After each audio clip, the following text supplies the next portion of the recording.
మార్గశిర మొదటి గురువారం ఉదయమునే లేచి గోమయముతో వాకిలి ఇల్లు శుభ్రపరచవలెను. లక్ష్మీదేవి పాదముల కల ముగ్గు పెట్టవలయు.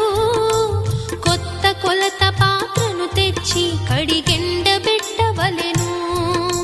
దానిని వివిధ రకాలైన బొమ్మలు ముగ్గులతో అలంకరించి అందముగా తయారు చేయవలే.